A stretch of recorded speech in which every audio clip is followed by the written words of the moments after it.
एक बार एक जंगल में ऋषि रहते थे, तो पपड़ी पाते थे, जो वृक्ष की छाल की सूखी हुई पपड़ी। क्योंकि उनको ये था कि अगर मैं अच्छा पदार्थ पाऊंगा तो काम पीड़ित करेगा। तो 12 वर्ष उन्होंने वृक्ष के सूखी छाल की पपड़ी पा करके और कठिन भजन किया। अब तो महातेजस्वी हो गए। एक दिन काम प्रकट हुआ और कहा, क्या तुम समझते हो कि तुमने काम पर विजय प्राप्त कर ली?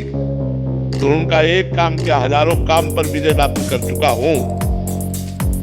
तो बोले, महाराज अब मैं अपने बाण संधान करता हूं और आप संभालो अपने को। तो उनका, जाओ नहीं तो मैं भस्म कर दूंगा।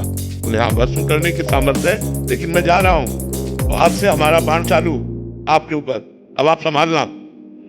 इतना कहकर चले गए। अब वो ऋषि ये समझ नहीं पाए कि काम कौन से बाणों का संधान करेगा।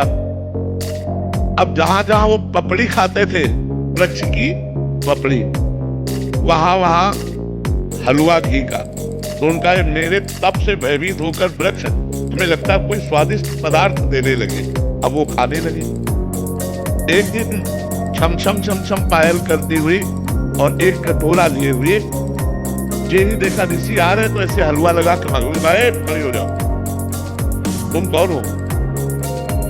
क्या ये स्वादिष्ट पदार्थ तुम लगाती थी? तो भाग क्यों रहे हो? मैं आपके तप से भयभीत हूं। बोले, नहीं नहीं नहीं, महीनों से इतना स्वादिष्ट पदार्थ पवार, अब रोज कटोरा लेके तुम ले आ जाना, मैं इस कुटिया में रहता हूं। कटोरा लेके आ देने। काम ने चैलेंज किया था, मैं अपना बाण संधान कर रहा हूं, तुम सावधान। फिर एक दिन पूछा, तुम इस जंगल में क्यों रहती हो? तो उनका, मेरी माँ तपस्विनी है तो मैं अपनी माँ के साथ रहती हूँ। तो आखिरकार तुम्हें ब्याह तो करना ही पड़ेगा, ये तो माँ जाने। नहीं, अगर आप राजी हो ब्याह करने के लिए तो मैं क्या रहूंगा आपके लिए। बोले, माँ से बात करके आप कल आना। बोले, अवश्य। दूसरे दिन पधारे। महाराज ब्याह नहीं हो सकता। बोले, क्यों? निराशा क्यों? बोले, माँ ने एक शर्त रखी है कि अपना मुंह काला करके मुझे पीठ में बैठाल कर और अपनी कुटिया से और मेरी माँ की कुटिया तक आपको घुटनों के बल चलना पड़ेगा, मैं आपकी पीठ में।